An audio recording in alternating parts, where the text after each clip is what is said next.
Welcome to Yog stock. అందరూ బాగున్నారు కదా? ఓపీటీ వాళ్ళకి జాబ్స్ రావట్లేదు అమెరికాలో. సో, నాకు ఇన్‌స్టాలో ముగ్గురు, నలుగురు మెసేజ్ పెట్టారు. సార్ ఏం చేయాలి? జాబ్స్ రావట్లేదు. సో, లెటర్ తీసుకొని ఓపీటీ అప్లై చేసుకుని, స్టెమ్ ఓపీటీ అప్లై చేసుకున్నా మరి ఎన్ని రోజులు ఇలా ఉంటుందో తెలీదు. చాలామందికి జాబ్స్ రావట్లేదు ప్రస్తుతానికి యాక్చువల్‌గా చెప్పాలంటే. మరి అసలు కంపెనీస్ స్టూడెంట్స్‌ని తీసుకోవట్లేదా? F1 స్టూడెంట్స్‌ని. అంటే టార్గెటెడ్‌గా స్టూడెంట్స్‌ని తీసుకోవద్దు అనేదేమన్నా జరుగుతుందా? ఎందుకు జాబ్ రావట్లేదని విపరీతంగా సోషల్ మీడియాలో ఏంటంటే ఇంకా ఓపీటీ, స్టెమ్ ఓపీటీలకి స్టూడెంట్స్‌కి జాబులు రావట్లేదని సర్క్యులేట్ అయితుంది. అది కరెక్టా కాదా? ఇప్పుడు దీనివల్ల ఏమవుతదంటే ఇలాంటి న్యూస్ సర్క్యులేట్ అవుతా ఉంటే ఇండియా నుంచి అమెరికా రావాలనుకున్న వాళ్ళు కూడా టెన్షన్ పడతారనమాట. అంటే ఆల్రెడీ ఇప్పుడు వీసా తీసుకొని ఉన్న వాళ్ళు గానీ, ఫ్యూచర్‌లో వచ్చి అమెరికాలో చదువుకుందాం అనుకునే వాళ్ళు గానీ, సో, వాళ్ళు భయపడి ఇగ రావడం మానేశారనుకోండి. ఇప్పుడు వాళ్ళు ఫారిన్ వచ్చి చదవాలన్న థాట్ ఏదన్నా ఉంటే అది ఈ పర్టిక్యులర్ న్యూస్ చూసేసి మానేయడం అనేది కరెక్ట్ కాదు. సో, దాని గురించి అసలు జాబులొస్తున్నాయా? రావట్లేదా? జాబ్ మార్కెట్ ఎట్లుంది? ఇండియా నుంచి మీరు అమెరికా రావాలంటే రావచ్చా? రాకూడదా? అన్ని విషయాలు ఈ వీడియోలో క్లారిటీగా చెప్తా. మీరైతే లాస్ట్ వరకు చూడండి. సో, ఇంకా సబ్స్క్రైబ్ చేసుకోకపోతే ఎవరైనా సబ్స్క్రైబ్ చేసుకోండి ప్లీజ్. అలాగే ఒక లైక్ ఇస్తే ఈ వీడియో కొంచెం నలుగురికైతే చేరుతది. ఫస్ట్ ఆఫ్ ఆల్ అమెరికాలో ఉన్న ఓపీటీ, స్టెమ్ ఓపీటీ వాళ్ళ గురించి మాట్లాడుకుంటే జాబ్స్ రావట్లేదు అనేది కరెక్ట్‌గా ఎక్కడ ఎవరు చెప్పట్లేదు. యాక్చువల్‌గా ఎంప్లాయ్‌మెంట్ పెరిగింది అని అంటున్నారు. జనరల్‌గా ఈ ఎంప్లాయ్‌మెంట్ రేట్స్ ఇవన్నీ వస్తూ ఉంటాయి కదా! న్యూస్ ఆర్టికల్స్ అవి ఇవి. దాని ప్రకారం ఏంటంటే ఎంప్లాయ్‌మెంట్ గ్రోత్ ఉందని అంటున్నారు. కానీ జాబ్స్ ఎవరికీ రావట్లేదు అంటున్నారు. సో, ఇదంతా ఒక పెద్ద కన్‌ఫ్యూజన్ లాగా అయిపోయింది. ఫస్ట్ ఆఫ్ ఆల్ ఏంటంటే జనరల్ మార్కెట్ సినారియో ఎలా ఉంది ఇప్పుడంటే ఏ దేశంలో అయినా దట్ ఇంక్లూడ్స్ ఇండియా జాబ్స్ అనేవి ప్రెజెంట్ రావట్లేదు. చాలా చాలా చాలా తగ్గిపోయినాయి. ఎందుకు తగ్గిపోయినాయి అంటే అది మీకు టాలెంట్ లేకనో, మీకు స్కిల్ లేకనో, లేకపోతే మీరు అడ్వాన్స్డ్‌గా ఉన్నటువంటి టూల్స్ రాకనో కాదు.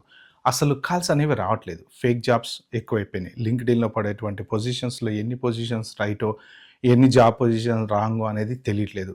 దాంతో పాటు ఏంటంటే జాబ్ డిస్క్రిప్షన్ ఏదైతే ఉందో అది అందరూ కూడా లింక్డ్ఇన్‌లో పడినట్టు తీసుకుపోవటం ఇప్పుడు ఏఐ వెబ్‌సైట్‌లు వచ్చినాయి. కుప్పలు కుప్పలు ఏఐ వెబ్‌సైట్‌లు వచ్చినాయి కదా! పొద్దున లేస్తే ఇన్‌స్టాగ్రామ్‌లో ఒకటే వీడియోస్. ఏందంటే నీ సీవీ తీసుకపోయి దాంట్లో పెట్టు, జాబ్ డిస్క్రిప్షన్ తీసుకుపోయి కాపీ చేయి, నీ సీవీ మాడిఫై చేసి ఇచ్చేస్తది ఆ వెబ్‌సైటు అని చెప్పేసి. సో, ఇంకా ఇప్పుడు ఇదివరకులాగా మనుషులు చదివే రోజులు పోయినాయి. ఏఐ చదువుతుంది. ఇప్పుడు మీరు జాబ్ డిస్క్రిప్షన్‌తోని మాడిఫై చేశారు. ప్రతివోడు మీలాగే చేస్తారుగా. మీరేంటి యూనిక్ దాంట్లో? అదే స్కిల్ సెట్టు మనకొచ్చినా రాకపోయినా మన సీవీ పిక్ అవ్వడం కోసం మాడిఫై చేసి పంపిస్తే ఎక్కడి నుంచి పిక్ అవుతది? 100 సీవీలుంటే 100లో ఏం పిక్ చేస్తదది? 100 సమానంగా ఉన్నాయనుకోండి జేడీ తోటి. ఈ వెబ్‌సైట్‌లలో చూసి అందరూ మాడిఫై చేస్తున్నారు కాబట్టి, ఇక ర్యాండమ్‌గా ఒక 5, 6 పికప్ చేస్తదనమాట. చేసిన తర్వాత నెక్స్ట్ లెవెల్‌లో ఏం జరుగుతుందంటే ఇంటర్వ్యూలు కూడా ఏఐ చేస్తుంది. ఇదివరకు మనుషులు చేసేవాళ్ళు. ఇప్పుడు ఇంటర్వ్యూ ఏఐ చేస్తుంది. ఏఐ చేయటం వల్ల ప్రాబ్లమ్ ఏమవుతుందంటే ఇప్పుడు ఎవరన్నా కూర్చోబెట్టి కోడ్ రాయమన్నారనుకోండి, ఇదివరకు మనిషి ఒక ఏదన్నా టాస్క్ ఇచ్చి కోడ్ రాయమనేవాళ్ళు. సో, కాబట్టి ఏంటంటే కొంచెం కూర్చొని రాయడమో, ఈ కోడింగ్ అంతా తెలుసుకొని అంటే నేను జనరల్‌గా డెవలపర్ గానీ, లేకపోతే టెస్టింగ్ గానీ, లేకపోతే ఆటోమేషన్ టెస్టింగ్ గానీ, లేకపోతే ఇలాంటి కొన్ని కొన్ని జాబులకి ఏంటంటే ఏదన్నా వర్క్ ఇచ్చి చేయమంటే, ఇప్పుడు ఏఐ వచ్చేసి మిమ్మల్ని టెస్ట్ చేయాలంటే అదేమో 100 రెట్ల ఫాస్ట్‌లో ఉంటది. మనమేమో ఉన్న ఎక్స్‌పీరియన్స్ తోటి ఇంతకుముందు ఈ ఫేక్ ఎక్స్‌పీరియన్స్ 10 ఏళ్ళు, 15 ఏళ్ళు పెట్టుకొని చేసేవాళ్ళు.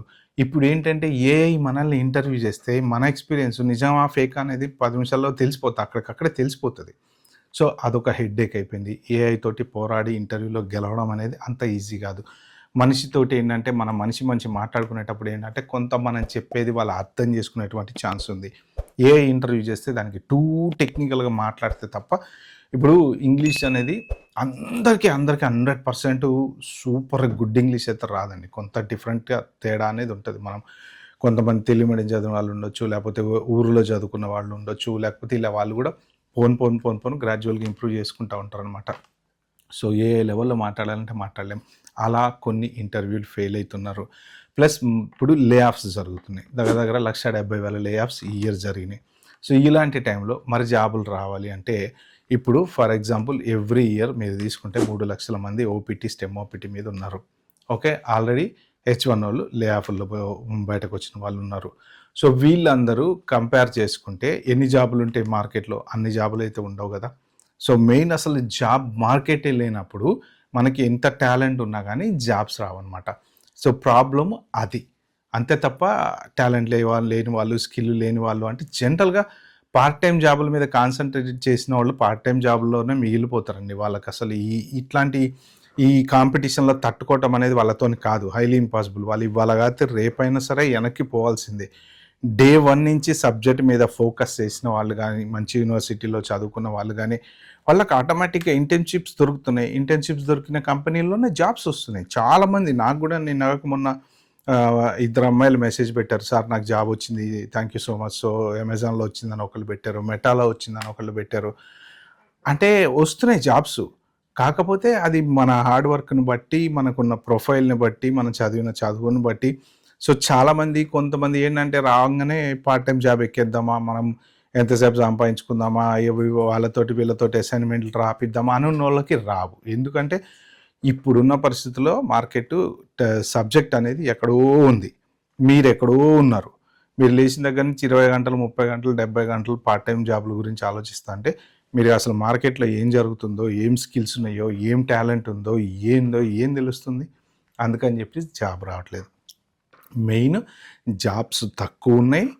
కానీ ఆ తక్కువలో కూడా కొద్దో గొప్పో టాలెంట్ ఉన్న వాళ్ళకి ఖచ్చితంగా ఇంటర్న్‌షిప్స్ వచ్చిన వాళ్ళకి ఇంటర్న్‌షిప్‌లో మీరు గనక పర్ఫెక్ట్‌గా ప్రూవ్ చేసుకుంటే వాళ్ళకి అదే కంపెనీలో వస్తున్నాయి. సో నాకు తెలిసి ఇద్దరు ముగ్గురికి వచ్చినాయి. టెస్లాలో ఇంటర్న్‌షిప్ వచ్చిన వాళ్ళు ఉన్నారు. మెటాలో ఇంటర్న్‌షిప్ వచ్చిన వాళ్ళు ఉన్నారు. గూగుల్‌లో ఇంటర్న్‌షిప్ వచ్చిన వాళ్ళు ఉన్నారు.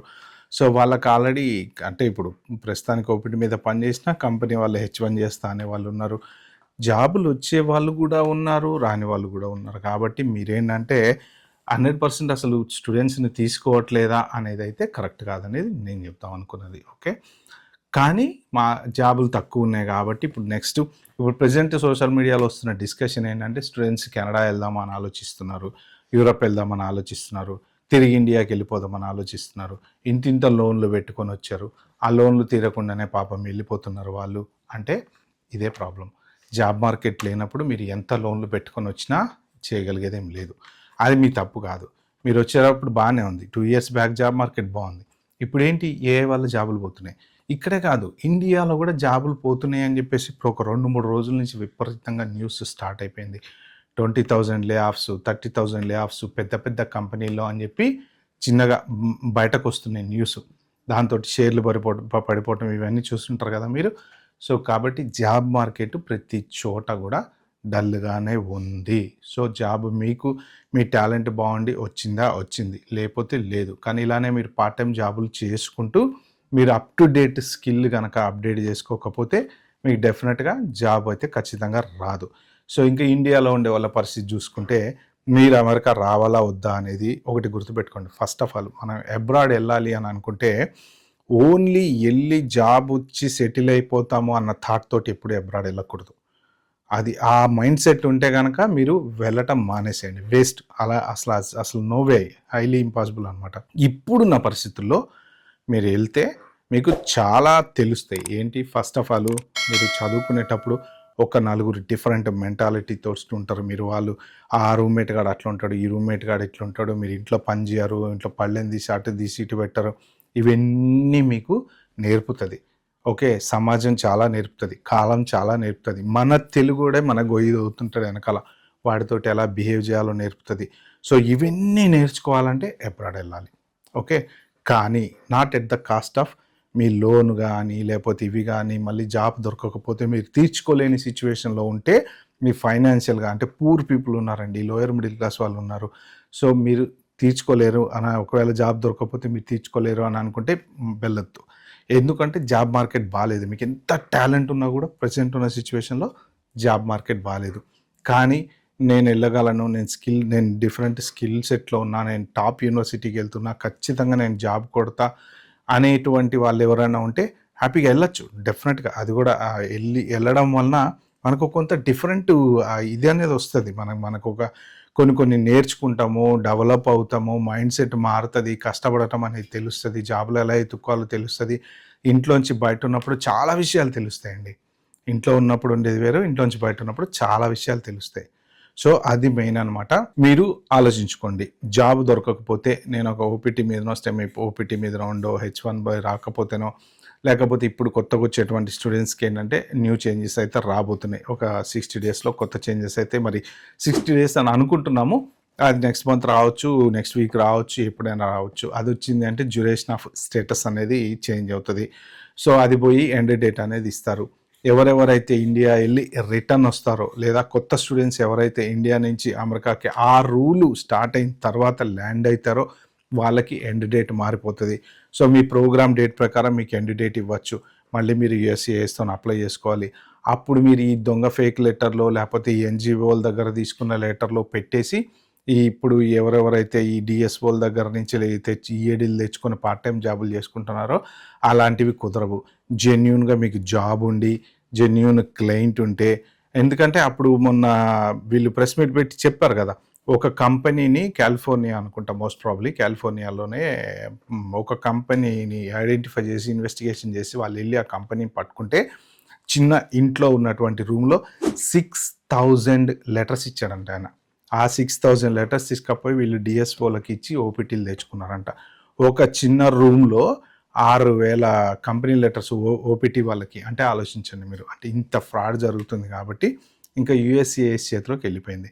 ఇప్పుడు ఇదివరకు ఇమిగ్రేషన్ చేతిలో లేదు, ఇదివరకు డిఎస్ఓ చేతిలో ఉంది, ఇప్పుడు ఇమిగ్రేషన్ చేతిలో ఉంది. సో ఇమిగ్రేషన్ వాళ్ళు కనుక డీప్ వెట్టింగ్ చేసి అసలు ఈ కంపెనీ ఉందా లేదా, నీ జాబ్ ఉందా లేదా, నీ మాస్టర్స్కి ఇది పనికొస్తా లేదా అని అంటే అప్పుడు మేము రిజెక్ట్ అని అన్నారు అనుకోండి, అప్పుడు మీరు మళ్ళీ వెనక్కి వెళ్ళిపోవాలన్నమాట. సో మీకు జెన్యూన్గా ఇంటర్న్షిప్, జెన్యూన్గా జాబు తెచ్చుకునే కెపాసిటీ ఉంటేనే అమెరికా వెళ్ళండి. బట్ వెళ్ళటం మాత్రం 100% వర్తే. ఆ విషయంలో నేను ఎప్పుడూ సపోర్ట్ చేస్తాను. ఒకటి పార్ట్ టైం జాబ్ల కోసం మాత్రం వెళ్ళకండి. జెన్యూన్గా చదువుకునే ఉద్దేశంతో వెళ్ళండి. మంచిగా చదువుకోండి, డెఫినెట్గా జాబులు దొరుకుతాయి. జాబ్ మార్కెట్ అయితే మాత్రం చాలా టఫ్గా ఉంది. ఒక్క అమెరికానే కాదు, కెనడాలో అంతే ఉంది, యూకేలో అంతే ఉంది, ఆస్ట్రేలియాలో అంతే ఉంది, అన్ని చోట్ల అంతే ఉంది. ఆల్రెడీ ఎక్స్పీరియన్స్ ఉన్న వాళ్ళకు కూడా జాబులు అయితే లేవు. ఓకే ఫ్రెండ్స్, ఇది వీడియోలో నేను చెప్దాం అనుకుంది. వీడియో మీకు నచ్చినట్టు ప్లీజ్ అండ్ లైక్ చేసి subscribe my channel. Thank you, bye, have good day.